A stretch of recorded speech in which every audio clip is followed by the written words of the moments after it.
প্রিয় দেশবাসী, কর অব্যাহত যৌক্তিকরণ এর অংশ হিসাবে নিম্নরূপ কার্যক্রম গৃহীত হয়েছে। কর অব্যাহতের সুবিধার মেয়াদ 30 জুন 2025 তারিখে শেষ হবে এমন কতিপয় ক্ষেত্রে কর অব্যাহতের মেয়াদ বৃদ্ধি করা হয়নি। দীর্ঘ সময় ধরে কর অব্যাহতি এবং হ্রাসকৃত হারে কর প্রদানের সুযোগপ্রাপ্ত কতিপয় খাতের জন্য প্রযোজ্য বিদ্যমান হ্রাসকৃত কর হার সংস্থা প্রকরণের সমূহ বাতিল করা হয়েছে।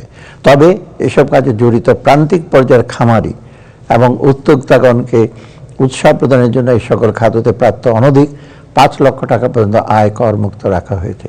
প্রিয় দেশবাসী, জন্মসূত্রে বাংলাদেশি ছিলেন অথচ পরবর্তীতে বাংলাদেশেই নাগরিকত্ব পরিত্যাগ করেছেন এমন ব্যক্তি কর্তৃক বাংলাদেশে অর্জিত আয়ের উপর যথাযথভাবে কর পরিশোধ না করে নানা উপায়ে বিদেশে পাচারকৃত অর্থ সম্পদের উপর কর ও জরিমানা আরোপের বিধান করা হয়েছে। বাজেটের অংশ হিসাবে প্রত্যক্ষ কর ব্যয় প্রতিবেদন ডাইরেক্ট ট্যাক্স এক্সপেন্ডিচার রিপোর্ট প্রকাশ করা হয়। জাতীয় রাজস্ব নীতির কর নীতি শাখা 2022-23 অর্থ বছরে প্রত্যক্ষ কর ব্যয় প্রাক্কলন করেছে, যার পরিমাণ 1,07,133 কোটি টাকা। মূল্য সংযোজন কর ও সম্পূরক শুল্ক আইন 2012-তে কতিপয় সংশোধন আনা হয়েছে, যার মধ্যে উল্লেখযোগ্য হল উৎপাদনকারী প্রতিষ্ঠান কর্তৃক শিল্পের কাঁচামাল আমদানির ক্ষেত্রে আগাম করের হার 3% থেকে কমিয়ে 2% নির্ধারণ করা হয়েছে।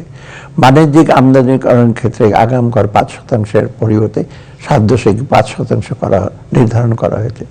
বাণিজ্যিক আমদানিকরণ কর্তৃক স্থানীয় পর্যায়ে মূল্য সংযোগের পরিমাণ 50% বেশি না হলে ব্যবসায়িক পর্যায়ে ফাইনাল সেটেলমেন্ট করে পুনরায় ভ্যাট আরোপণ না করার বিধান করা হয়েছে। বিধি বহির্ভূত রেয়াত গ্রহণের ক্ষেত্রে জরিমানার পরিমাণ 50% থেকে 100% কমিয়ে 30 থেকে 50% নির্ধারণ করা হয়েছে। নির্মাণ সংস্থা, যোগানদার, C&F চেইন কর্তৃক রিটার্ন দাখিলের মেয়াদ প্রতি মাসের পরিবর্তে 6 মাস করা হয়েছে। আগাম কর সমন্বয়, রিফান্ড আবেদন ও রেয়াত গ্রহণের সময় 4 মাসের পরিবর্তে 6 মাস করা হয়েছে। প্রিয় দেশবাসী, কর জিডিপি অনুপাত বৃদ্ধি সহ আদর্শ ভ্যাট ব্যবস্থা পরিবর্তনের লক্ষ্যে নিম্নোক্ত ক্ষেত্রে ভ্যাট হার কিছুটা বৃদ্ধি করা হয়েছে। বিভিন্ন MS প্রোডাক্ট এর উৎপাদন পর্যায়ে আরোপিত সুনির্দিষ্ট কর প্রায় 20% বৃদ্ধি করা হয়েছে। নির্মাণ সংস্থার সেবার বিপরীতে ভ্যাটের হার 7.5% পরিবর্তে 10% নির্ধারণ করা হয়েছে। অনলাইনে পণ্য বিক্রয় কমিশনের উপর ভ্যাটের হার 5% থেকে 15% নির্ধারণ করা হয়েছে। Self copy paper, duplex board, coated paper এর উৎপাদন পর্যায়ে ভ্যাটের হার 7.5%-এর পরিবর্তে 15% নির্ধারণ করা হয়েছে। প্লাস্টিকের তৈরি সকল ধরনের টেবিল ওয়্যার, কিচেন ওয়্যার, গৃহস্থালী সামগ্রী, হাইজেনিক ও টয়লেট্রি সামগ্রী সহ অনুরূপ যে কোনো পণ্যের উৎপাদন পর্যায়ে ভ্যাটের হার 7.5-এর স্থলে পরিবর্তে 15% নির্ধারণ করা হয়েছে। কটন সুতার উৎপাদন পর্যায়ে সুনির্দিষ্ট করের পরিমাণ 3 কেজি প্রতি 3 টাকার পরিবর্তে 5 টাকা নির্ধারণ করা হয়েছে। কৃত্রিম আঁশ, ম্যান মেড ফাইবার এবং অন্যান্য আঁশের সংমিশ্রণে তৈরি ইয়ার্নের উৎপাদন পর্যায়ে সুনির্দিষ্ট করের পরিমাণ প্রতি কেজি 3 টাকার পরিবর্তে 5 টাকা নির্ধারণ করা হয়েছে। ব্লেডের উৎপাদন পর্যায়ে ভ্যাটের হার 5% পরিবর্তে 7.5% নির্ধারণ করা হয়েছে। প্রিয় দেশবাসী, নিম্নলিখিত ক্ষেত্রে জনসাধারণকে কিছুটা স্বস্তি প্রদানের লক্ষ্যে কতিপয় ক্ষেত্রে ভ্যাট ও আবগারি শুল্ক এক্সাইজ ডিউটি অব্যাহত প্রদান করা হয়েছে। 1 লক্ষ টাকার পরিবর্তে 3 লক্ষ টাকা পর্যন্ত ব্যাংক কিস্তির উপর আবগারি শুল্ক অব্যাহত প্রদান করা হয়েছে। লিকুইডিফাইড ন্যাচারাল গ্যাস LNGর উপর আমদানি পর্যায়ে ভ্যাট অব্যাহত প্রদান করা হয়েছে। স্যানিটারি ন্যাপকিন, প্যাকেটকৃত তরল দুধ ও বল পয়েন্ট পেনের স্থানীয় ব্যবসায়ী পর্যায়ে ভ্যাট অব্যাহত প্রদান করা হয়েছে।